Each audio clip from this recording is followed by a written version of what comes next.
Salve, salve, galerinha, tudo bem com vocês? Professora Maiara aqui mais uma vez. Vamos dar continuidade então da nossa última aula, né? A última aula falamos um pouquinho sobre a mão de obra escrava, como ela foi acabando e enfraquecendo, né, durante a economia cafeeira, certo? E deixei também algumas atividades para que vocês pudessem responder, né? E espero que vocês tenham respondido e enviado para o meu e-mail, tá? E a aula de hoje, né, nossa segunda parte, então, aqui do nosso capítulo, será um pouco, então, agora da parte da mão de obra assalariada, tudo bem? Por que, professora, você separou, então, a escrava pela assalariada? Para não, além de não ficar cansativo, para que vocês consigam compreender um pouco a divisão e a necessidade de mão de obra. Tudo bem? Vamos começando então. O que seria essa mão de obra assalariada, tá? A gente sabe que tinha um aumento do comércio interno de trabalhadores escravos, né? Esses escravizados, eles vêm, então, a partir de 1850, vem uma forte demanda da mão de obra nos cafezais, tá?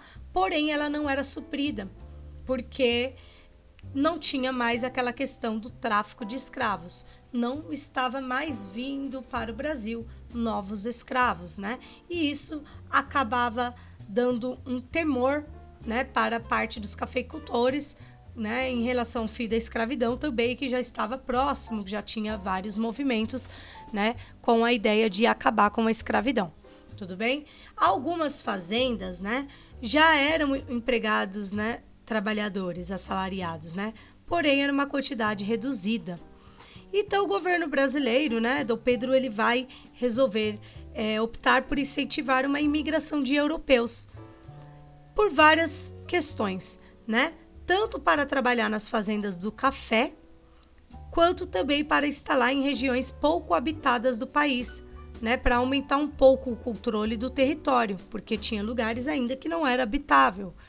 Ou melhor, não é que não era habitável, não existia, né, pessoas ali para representar e para ele ter um pouco mais de controle e falar ali faz parte do Brasil também, caso chegasse alguns outros tipos de estrangeiros querendo também colonizar, dominar, tudo bem?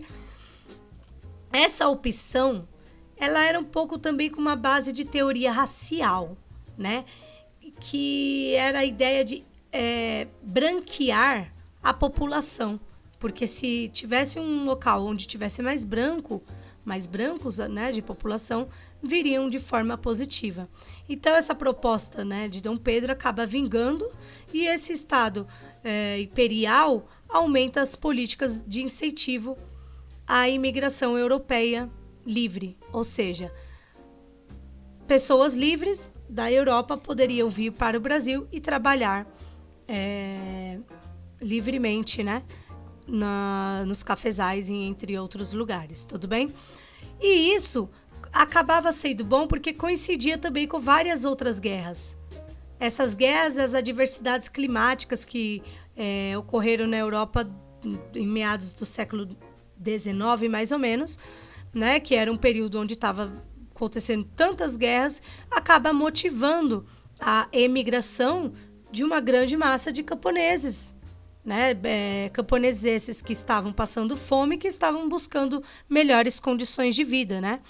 Quem seriam essa leva de camponeses da Europa que estavam passando fome, que vem de uma fase ruim, né, e que precisavam sobreviver e não tinham nada a perder vindo para o Brasil, né? Durante o século XIX, então, essas pessoas, esses países que estavam mais sofrendo eram os poloneses, os ucranianos, suíços, né, que eram camponeses da região que hoje a gente chama de Alemanha e a Itália. Talvez, eu não sei se vocês vão recordar da aula do imperialismo alemão e italiano, que teve no Centro de Mídia. Isso vocês talvez possam, aí se vocês conseguiram assistir, vocês vão conseguir identificar então, que nesse período essa turminha aí estavam passando fome, então eles se instalaram principalmente nessa região do sul e sudeste para trabalhar na área rural. Então, se vocês tiverem descendência italiana ou alemã, possivelmente, se vieram bem antes, possivelmente são dessas gerações aí do período de fome, de miséria que passava na Europa, tudo bem? Vale também, né, informar um pouquinho que, assim, a ideia do Dom Pedro era trazer europeus para que tivesse pessoas brancas, já dei esse toque para vocês, né, certo? Mas também a ideia era que esses brancos deixassem uma visão positiva do Brasil, né? Mas essas maiorias desses imigrantes que vieram voluntariamente para o Brasil no século XIX, embora eles fossem europeus, também tinha um outro grupo que também queriam vir para o Brasil e também migraram para o país, né? Que era, por exemplo, os sírios libaneses. Neste período, eles também estavam fugindo de uma perseguição do Império Turco-Otomano, né? Talvez vocês possam recordar um pouquinho aí, ano passado, a história, né, do Turco-Otomano, né? E essa era uma região que a pobreza ela estava muito fluente, ela estava muito forte, né? Então ela assolava essa região e como não eram aqui no Brasil considerados imigrantes ideais por conta da teoria racial, eles não tiveram subsídio, né, do governo ou de companhia de imigração para a vinda do Brasil. Então, assim, o Dom Pedro, eles não deram assim, sejam bem-vindos. Não expulsaram, mas também não levaram, né, não deram umas boas-vindas para os sírios libaneses, tá? Aí, então, diferente dos europeus, a maioria desses imigrantes sírio-libaneses, eles tiveram um destino mais para o lado da cidade. E aí começaram a exercer um pouco mais as funções ligadas ao exército. Tudo bem até aí? Dando continuidade, né? A gente fala um pouco então do sistema de parceria, né? O que seria esse sistema de parceria, professora? Esse sistema de parceria foi um período aí em que, por exemplo, o senador, um cara chamado Nicolau de Campos Vergueiro, né? Ele foi um dos primeiros cafeicultores que vai fazer o sistema de parceria, né? Trazendo imigrantes europeus mais da região da Suíça e da Alemanha. Então, por volta aí de 1847, ele contratou esses trabalhadores, né? E aí, por isso que deu o nome de sistema de parceria. Ele fez um contrato e neste contrato, né, o Nicolau ele coloca, né, que arcaria com todas as despesas de viagem, de estadia desses imigrantes e que pagariam todas as suas dívidas por meio do trabalho na lavoura, né? Além disso, esses camponeses receberiam um pequeno terreno, né, das roças de subsistência e a parte do lucro ainda com a venda do café. Né? Então, os imigrantes acabaram, né, falando, vamos para o Brasil, porque eu acho que é uma ótima oportunidade. Na maioria desses casos, os imigrantes desempenhavam a mesma função que trabalhadores escravizados, né? Tanto que trabalhavam juntos. Europeu e escravos, tudo junto no cotidiano, tá? O contrato seria dessa forma, mas na prática esse sistema acabava prendendo esses imigrantes ao empregador, ao senhor, né, dos cafeicultores. Por quê? Muitos não conseguiam sequer pagar dívidas, né, porque eles tinham juros e consumiam salários inteiros. Esses empregadores também acabavam cobrando pelas ferramentas, cobravam pelos tecidos, alimentos, até que as roças de subsistência passassem a produzir. E acabava aumentando ainda mais a dívida. Então, havia casos de empregador que não cumpria essas partes do contrato, não disponibilizava sequer um alojamento para os imigrantes, né? Então, era improvisado, né? Os próprios imigrantes improvisavam. Chegou, né, alguns historiadores acharam registros de aprisionamento e agressão física aos imigrantes, né, porque eles tentavam, ocorriam como trabalhadores escravizados, eles também tentavam fugir, né? E muitos empregadores aí viam um sistema de parceria, uma continuidade de escravidão, então, no Brasil. Era só uma escravidão disfarçada, né? E por algumas nações, né, como a Prússia, por exemplo, ela acaba proibindo a migração dos seus cidadãos para o Brasil quando fica sabendo de tudo isso, certo?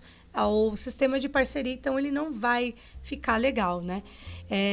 Mais ou menos em 1856, esses imigrantes, né, da fazenda do senador Lá Vergueiro, eles se revoltam contra as injustiças, né?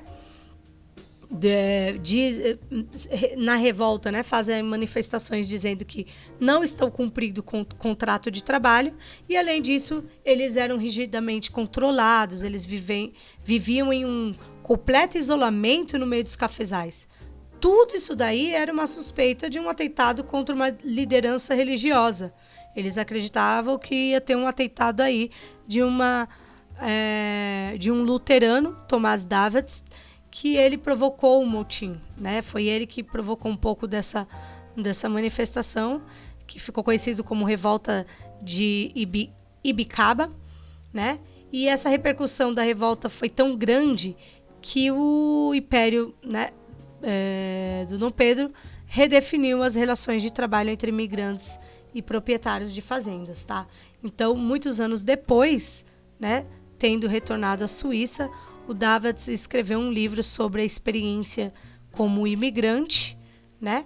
Falou da revolta de Ibicaba e ele então intitulou aí Memórias de um Colono no Brasil.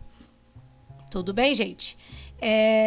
Mais ou menos aí 1860, esse cônsul suíço ele foi enviado para o Brasil para verificar, né, as condições de vida dos conterrâneos emigrados, e ele teve as conclusões nada legais, né? Os contratos do colono de 1847 acaba sendo alterado. Ele fala, passa a oferecer para os futuros colonos graves desvantagens. Tudo que colocaram no contrato não foi cumprido. Eles são obrigados a pagar juros, né? Depois de 2 anos de dívida, eles ainda podem ser presos. Eles têm despesas. Eles têm um monte de coisa aí que não está sendo legal. Então, tudo que foi feito no contrato não foi cumprido. E assim, esse cônsul suíço voltou e contou tudo o que estava acontecendo. Vem o período, então, do colonato, que mais ou menos em 1870, né, a Europa já tinha perdido essa confiança do Brasil, então, visto que os próprios europeus estavam sendo escravos, né, eles tinham perdido a confiança total, né? Depois de um bom tempo, né, não sei se vocês recordam, a gente falou de 1847, já estamos em 1870. Então, para tentar ganhar a confiança novamente dos europeus, tentar restabelecer de novo os movimentos de imigração, né? Porque os cafezais precisavam de mão de obra, os cafezais estavam se expandindo em direção à parte do oeste paulista. Esses cafeicultores eles passaram a empregar outro regime de trabalho, que chamaram de colonato. Tudo bem? Para disfarçar aquele sistema de parceria. E esse regime, os trabalhadores rurais recebiam um salário fixo anual e não dependeriam mais dos fazendeiros para cobrir seus gastos. O próprio governo imperial ou o próprio governo das províncias, né, principalmente da de São Paulo, onde estaria imigrando, eles que pagariam as despesas de viagem e estadia sem cobrar reembolso dos imigrantes. Em troca, eles deveriam ocupar e desenvolver colônias que normalmente eram formadas em locais afastados dos centros urbanos, né? Como esse envolvimento direto do Estado, a imigração então se tornou um pouco mais estável. Tanto nas regiões do Sul e Sudeste, colônias de imigrantes começaram a fundar cidades. Talvez vocês já possam ter ouvido falar, por exemplo, em Olambra. Como vocês estão vendo, ela tem um jeito holandês. Foi uma cidade mais, né, colonizada por imigrantes holandeses. Ou se a gente falasse de Monte Verde, em Minas Gerais, que ela tem uma cidade bem formada com casas totalmente germânicas, como vocês estão vendo. Também poderia dizer que é uma região então germânica que passaram aí, pode ser suíços, alemães, toda a área germânica. Como assim na região do Sul? Não é difícil vocês repararem que região de Paraná, Santa Catarina e o Rio Grande do Sul tem uma população mais loira, né? Porque a população alemã desceu muito para lá também. Tudo bem? E é isso, gente. A nossa segunda parte a gente para aqui, tá? Deixando então uma atividade também de novo para vocês, né? Que é ler vocês vão ler 2 fontes históricas e aí vocês vão responder 3 questõezinhas aí, para que na próxima aula a gente consiga aí dar continuidade sobre a Lei de Terras. Tudo bem? Um beijo no coração de vocês e até a próxima aula.